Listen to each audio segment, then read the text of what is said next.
Welcome to our latest author live chat brought to you by NetGalley, Booktrib, and Merrill Moss Media. We're very excited to continue our NetGalley author series with Katherine Reay. Thanks so much for joining us, Katherine. It's great to have you here. It's wonderful to be here. Thank you. And we're talking today about her latest release, The Bronte Plot. It's a contemporary novel with a classics twist. And the story follows Lucy Alling. She's a rare bookseller, and her sudden journey. Yes, I have it too. There it is. Awesome warm colors. So the story's about Lucy Alling. She's a rare bookseller. I kind of envy her job, and she works with antiques. And her sudden journey to London with her boyfriend's grandmother Helen is to work as a consultant for a literary and antiques excursion.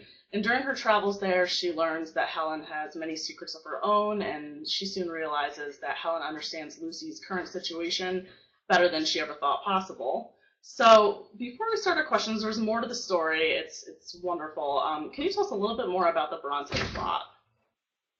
It's really, in many ways, a coming-of-age journey for two women. One who's 25 at the beginning of her adult life, and one who's 85 at the end of hers.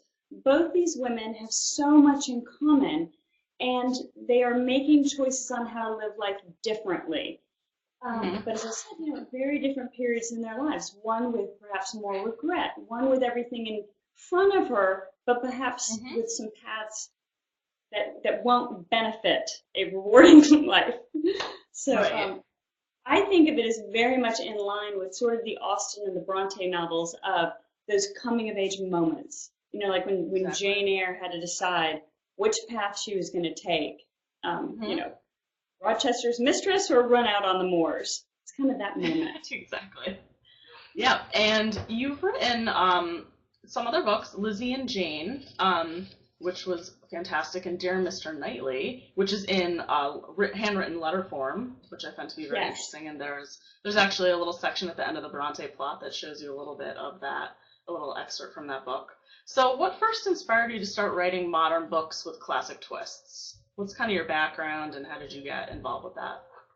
Well, my background is not in literature at all. I'm a lover of literature, started reading the Austen books when I was in middle school. But in college, I was a history major, went on for a master's in marketing, and worked in marketing. But in 2009, I was injured, and so I had time on my hands. And that's where Dear Mr. Knightley came from.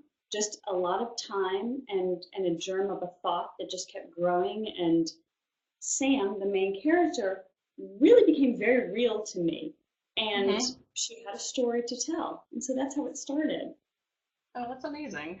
And even though you say you didn't have a literature background, you were, a history background, and I feel like Victorian literature is so alluring, and the history of those authors. I was just reading about the Bronte sisters again, and I'm like relearning, they didn't have the best lives. It was kind of totally different back then, shorter lives, and just very interesting stuff.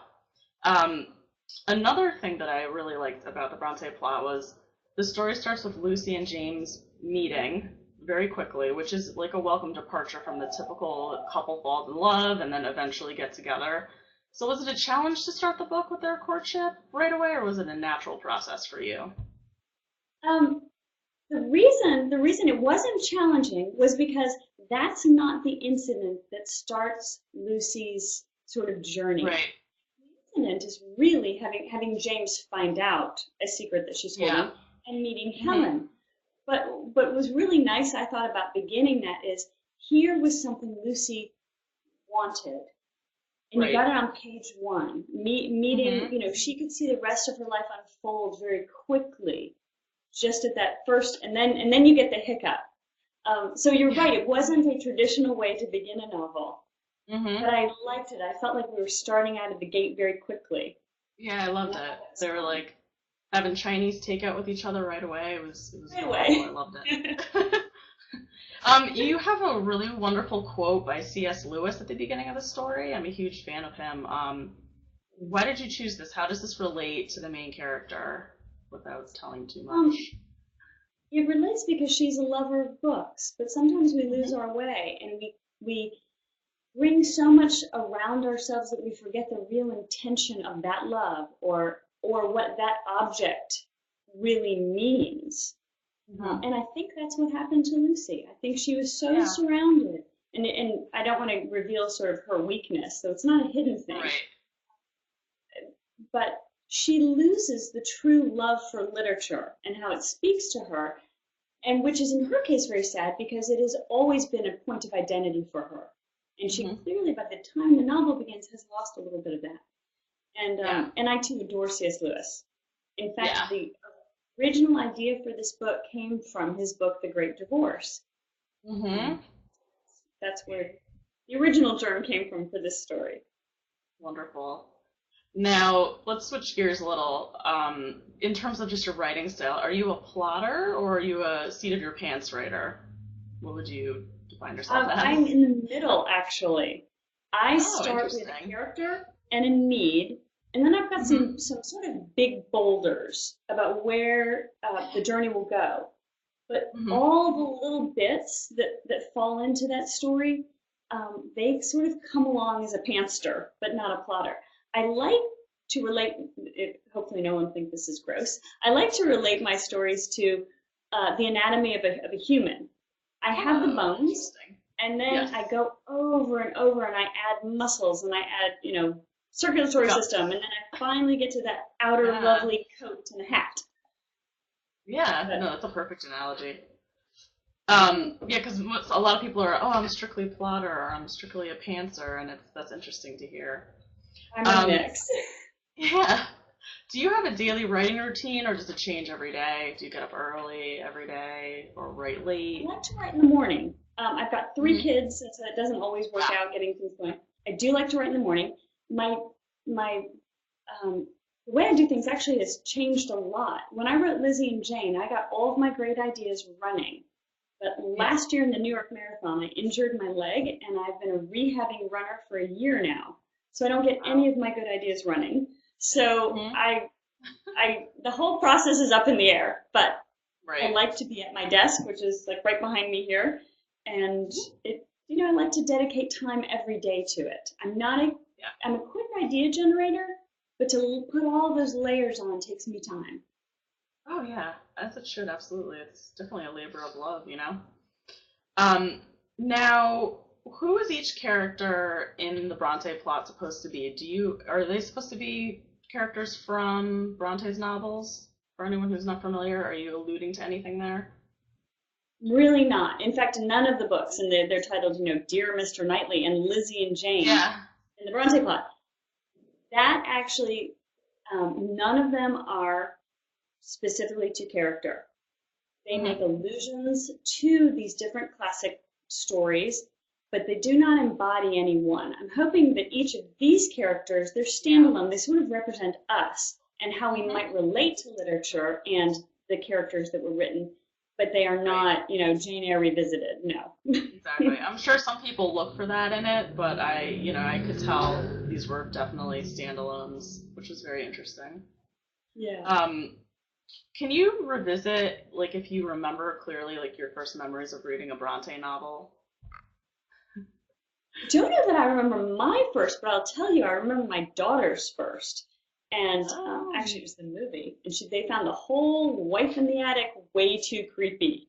And maybe I introduced them a little young to Jane Eyre. But I think Jane Eyre was my first one. I will say that. And that was early in high school. I then read Wuthering Heights, also in high school. And I did not like Wuthering Heights. I loved Jane Eyre immediately, but Wuthering Heights I really couldn't. I don't know. It's kind of like I didn't like Catcher in the Rye in high school either. But now I love Catcher in the Rye. It was sort of that emotion. Yeah. But it was early. That's neat. Oh, yeah, definitely.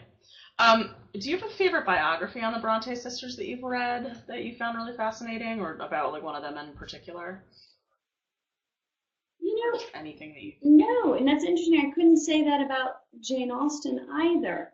I've read several, but I don't know that I have a favorite. I've garnered a lot of little tidbits. They're so different. Any biography really focuses on, sort of what the author's looking for. And so if you take 3 or 4, you get such a, more full picture. And so I guess I can't quite recall which one I felt resonated the most. because I learned Yeah. different things from each.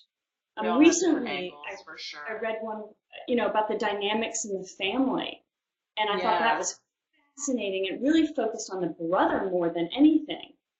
Yeah, I was just going to ask about him. Yeah, and that was fascinating because a lot of their literature comes out of nursing him and the violence he brought to the home, and really the sisters surrounding him in many ways. So, yep. I was looking at his paintings before this. Definitely an interesting character. Yeah.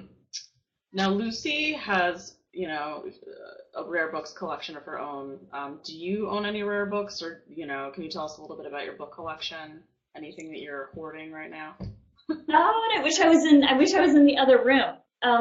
Okay, I do have some fun. I do have some early edition, not first by any means, Jane Austen's, which my grandmother gave me years ago. And every now and then I'll pull them out and delicately look at them, and I adore them. I have some first editions, which is kind of fun, C.S. Lewis books that a friend of my father's, when he went into a retirement home, he had to get rid of his entire library.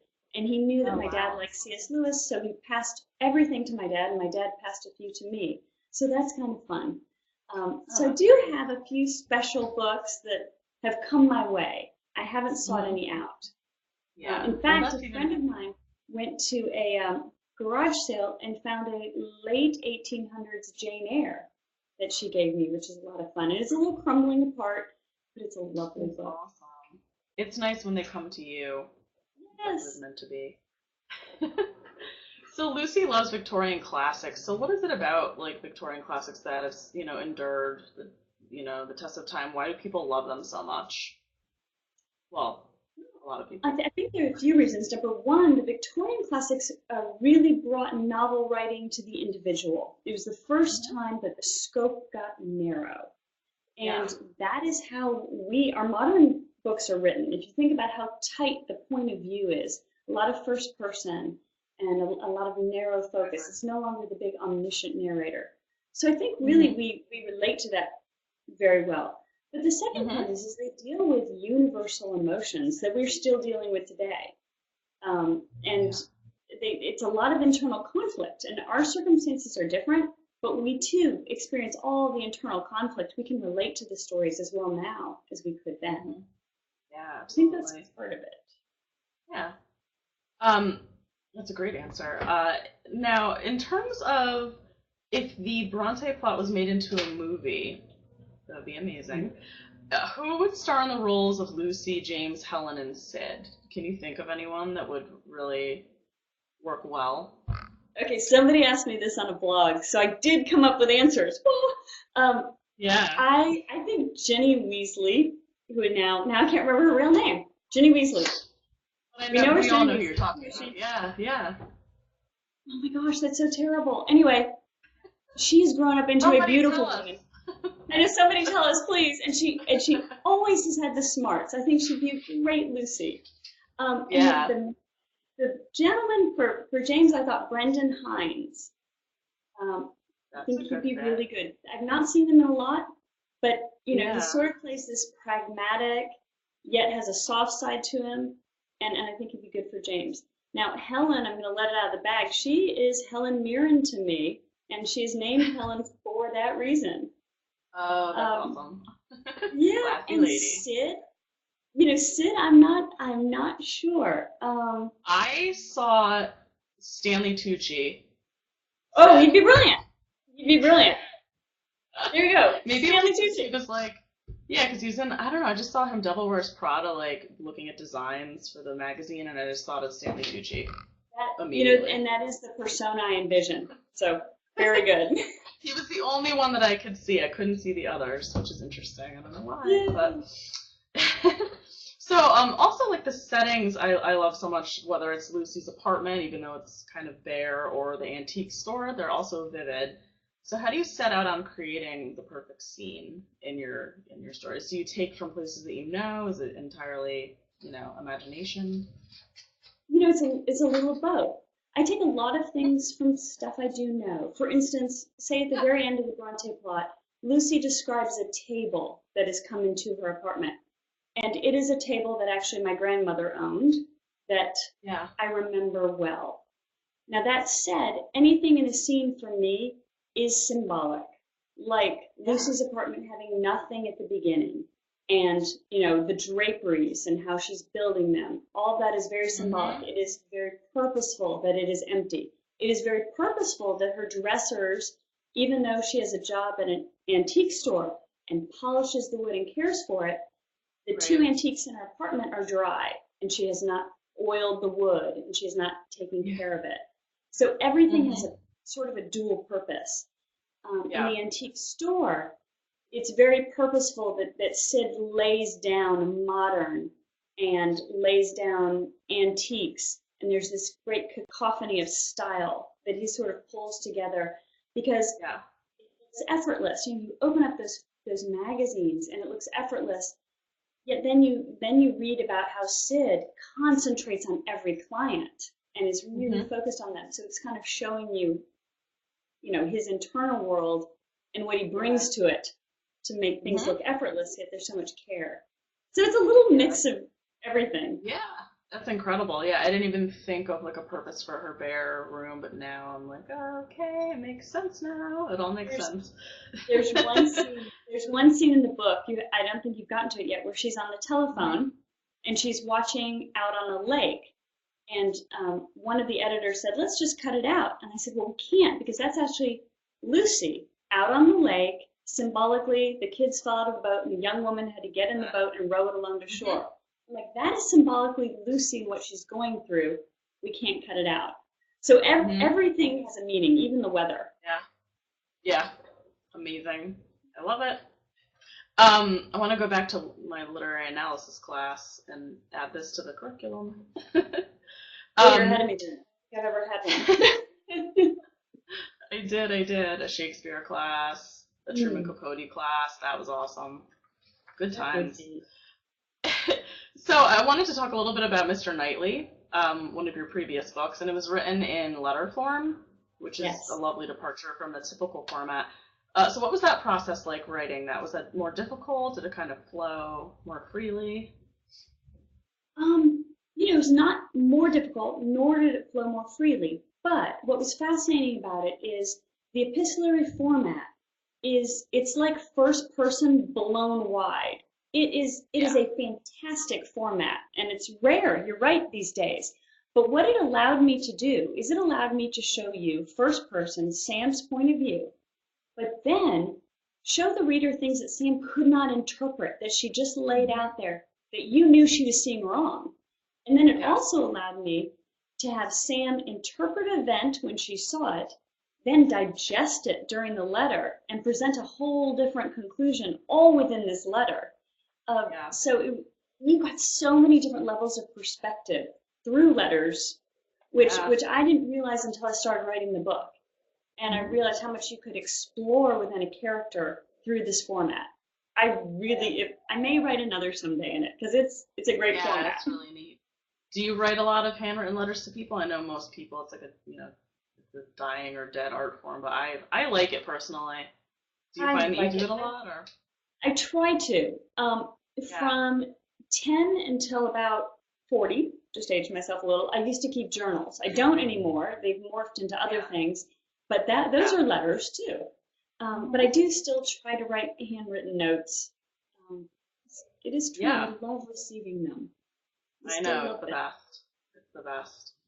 Now, we kind of talked about this a little bit about like the Bronte's brother, but is there any other little known facts about the Bronte sisters that you've ever stumbled across while doing research, or that you'd like to share? Anything that was striking to you? One thing I really found striking was how close they were. I don't think until I started researching this novel how tight their world was. They had a lot of influences. William Wilberforce and the things going on in the country. And their father was very involved in a lot of the different movements in religious and in thought, and he let the girls explore their own ideas. But nevertheless, other than when they went out to seek governess positions, they were circling that dining room table every night, talking about their stories, brainstorming. And a lot of their emotional world did revolve around their brother. And Yep. and they all died so young. I know. Until I started researching the novel, I didn't quite get sort of in a way you could call it a fishbowl, but the outside Yeah. influences coming in, and yet how tight and homebound when they were home, how small that universe was for them. Yeah, exactly. But It yet was so much fascinating. talent in one family. So much talent. Yeah. I know they were like, Charlotte reached adulthood, and then I'm like 38. I'm like, oh my gosh, that is, whew, it's young. And Emily was 30, right? Yeah. Right. Crazy. Oh. Now, now Lizzie and Jane. What's one of your favorite scenes from Lizzie and Jane? Without giving away too much for it. I love there's a scene when Lizzie and Jane are leaning up against Jane's bed and they're talking about stuff, and they do what sisters do. They jump back and forth between conversations, and then Lizzie jumps up and said, "Oh, I have a face cream for you," and she runs off to get a face cream. And I actually love that scene because these are two sisters who have not gotten along in years. They haven't even spent a lot of time together. And all of a sudden you have this moment where they're girls. There's so much swirling around them that is big, and yet, I've got a face cream that makes your whole face tingle and it smells like berries. And that was just I love that kind of sisterly moment. Mm-hmm. Like anyone could have that moment. I'm sure we've all had a similar experience. Exactly. Now, I have to ask this question because, online dating is so huge. Which of the Bronte sisters would be most into online dating? This is what I want to know. Ooh. Don't you think Emily would? I mean, yeah. Really reckless, just, all on all the sites. I think it'd be I don't her. see Charlotte. I see Charlotte like peeking at it when Exactly. you Stepping behind away. closed doors. I think Emily would be all in. She'd be swiping on Tinder. Exactly. Now, in terms of what you like to do when you're not busy writing, which is like, I'm sure you're always writing and, deadlines are always looming. What do you like to do when you're not busy, writing your life away? Let's see. I love to play tennis. I'm a rehabbing runner, so I feel like lately I'm spending all my time doing physical therapy exercises. I love to just sort of hang out with friends and family. I mean, I will tell you, I'm sort of an introvert, so I don't, I'm not out being terribly extroverted, I guess, is the point. But there's a lot of things I love to, cook with Lizzie and Jane. There's a lot of cooking in it, and that actually came from family experiences of cooking. We love to cook as a family. We love to have friends over and cook. Mm-hmm. So you're a foodie of sorts. I'm definitely a foodie of sorts. Yeah, Lizzie and Jane is a mouth-watering read. Just amazing. What's one of your favorite recipes from that book? Anything that one thing I really liked exploring in that book was beef stew. Every culture has an iteration of it, and you add different spices and you change the whole thing. And so I enjoyed that in that. The shepherd's pie is something in the winter that we cook all the time in this family. Mm-hmm. So what else did I love? I love interesting salads where you've got different onions and endive and, all sorts of stuff in there. So, Lizzie and Jane was a lot of fun for me. Yeah, it was amazing. I certainly enjoyed it. What's like the best piece of advice you've ever received of her, writing advice? It's not very sexy advice, but it's just keep at it. That really is, and it's hard to hear because you're like, okay, how long do I keep at it? But I think that really is it. If you're honing your craft, etc. But it takes so much time. I read this statistic, and I don't know if it's true or not, that every breakout, what we would call an overnight success, this statistic said it was 30 years in the making. And that kind of tells you that writing is a long-term commitment. And so I guess I'd say don't give up. Because there's so many reasons to give up, but just don't give up. Yeah. That's the best advice I can give. Absolutely. Now, I know that you mentioned that you have some old editions of Jane Austen that have found their way to you. Are there any current authors that you're reading right now that's in your library or under to be read pile that you're really loving? Oh my gosh. I should prepare more for this. I am reading right now Fates and Furies that just came out, and Yeah. I'm really intrigued. I can't remember the writer's name, but I'm really intrigued by the writing style and enjoying it all the time. very much. Mm-hmm. Hey, at least if you remember one thing, I never remember the author's names. It's bad. I know, but the cover's really cool, and I bought it in hardback. Yeah, exactly. Let's see. Lately, I've been reading a book called Quiet, Introverts in a World That Doesn't Stop Talking.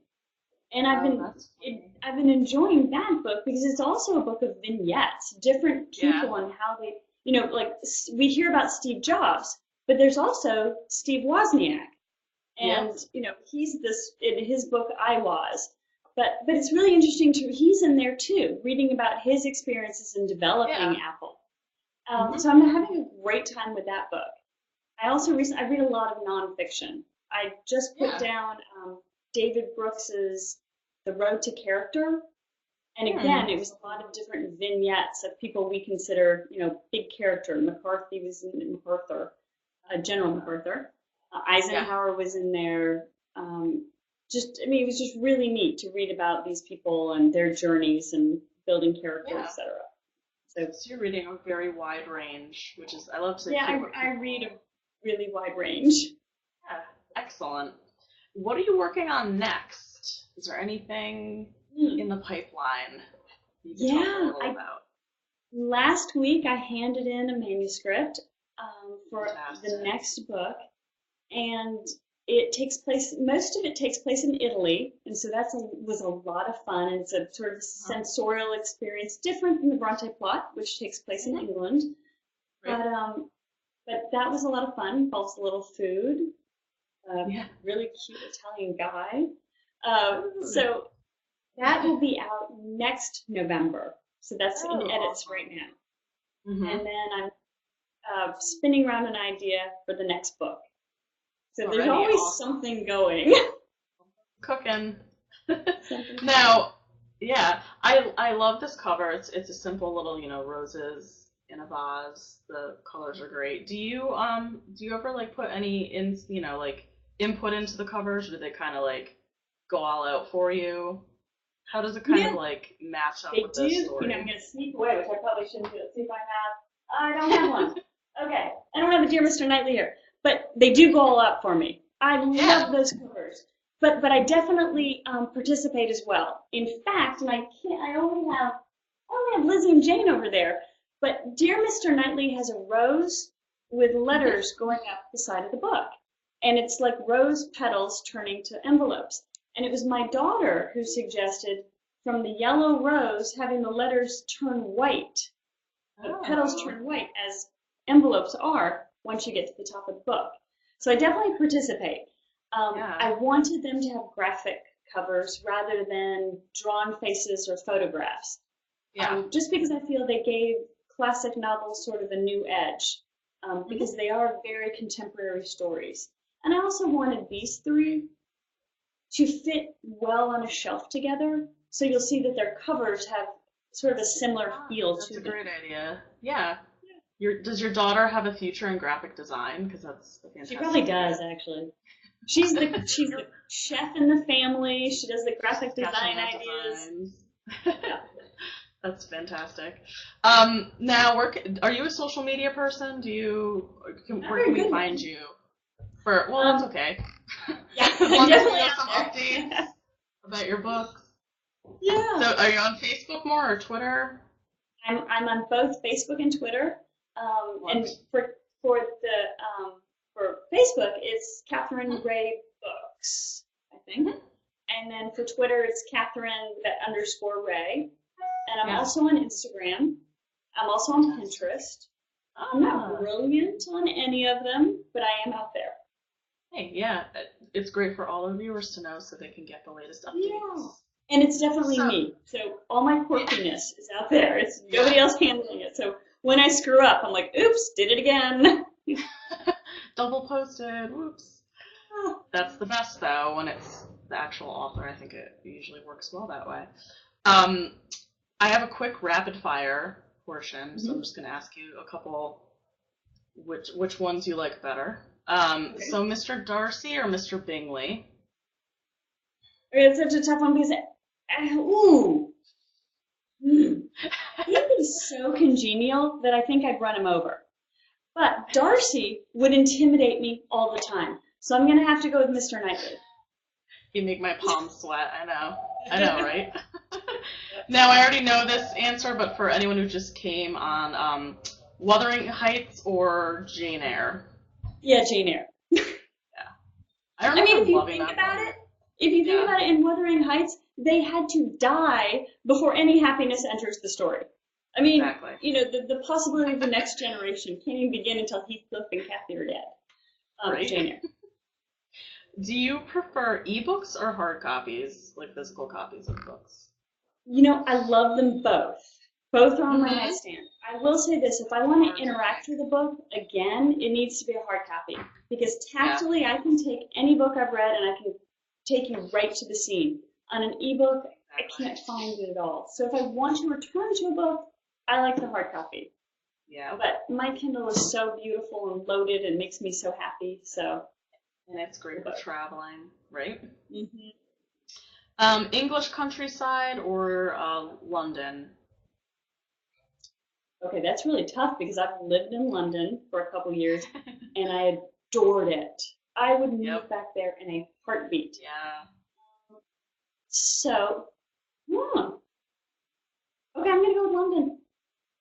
Okay, right in the awesome. city. Me too. So, okay, here's an aside. Do you have like a favorite bookstore in London? Now that I know that you live there, did you ever frequent any bookshops? That's a huge city. I never realized until I went there how huge it is. Yeah. Yeah. You know what? I'm much more likely to tell you I have a favorite butcher. I mean, because I was there every day. That's perfect. I moved to London when I had a 3-year-old and a 9-week-old. Wow, and so brave. I don't feel like I remember the bookstores as much as I remember. I need the meat. I need the meat. Exactly. That's awesome. Yeah, I don't remember bookstores either. I remember restaurants and pubs. But restaurants. So, okay, here's a silly one. Petticoats or corsets? Which one can you live with more? Because they both sound. Okay, they both sound terrible. I'd much rather a petticoat. I mean, like the idea of cinching yourself in. I know. Oh, no. I know. Couldn't do it. It's so stylish. It's so stylish. And the last one is, do you prefer afternoon tea or a walk around the garden? This is what I think of when I. Well, afternoon tea, because I have a real problem with sweets. And you get a 3-tiered tray, and you get different levels of sweets, and I'm very happy. Fantastic. Then you walk it off around the garden. I agree. Yeah, right? You can really pair those together. And they when I was making those questions up, I was like, I would like to do both of these. Yeah, exactly. In tandem. Well, unfortunately, we've come to the end. Whoa, someone just said something. Hang on before we end. Patricia Beale has a question. She said, hi, I'm finishing Lizzie and Jane and noticed you use very little he said, she said, preferring action tags. Is that a personal preference or an editor house preference? That is a personal preference. I don't like in my writing. They skim over when I'm reading. I don't like to write he said, she said. I tend to use action. And if I can't leave it unattributed, and sometimes you can in a conversation, you can really tell who's speaking. If I can't leave it unattributed, I usually put in an action. And that is absolutely personal choice. That is part of my writing style. That is Katherine's preference. If someone's looking for publication, a publishing house did not tell me to do that. So the other way works really well too. Yeah. Thank you, Patricia, for the question. I was just about to say goodbye to everyone. Unfortunately, we've come to the end, and it's been great talking with you about the Bronte Plot. This has been such fun. Thank you. Yeah. And thank you again. And, you know, for anyone who's just popping in the last couple minutes, this is brought to you by NetGalley, Booktrib, and Marilyn Moss Media. And we've been talking about the lovely novel, The Bronte Plot by Katherine Reay. Thank you so much. Thank you. Take care, everybody. Thanks for joining. Bye. Bye.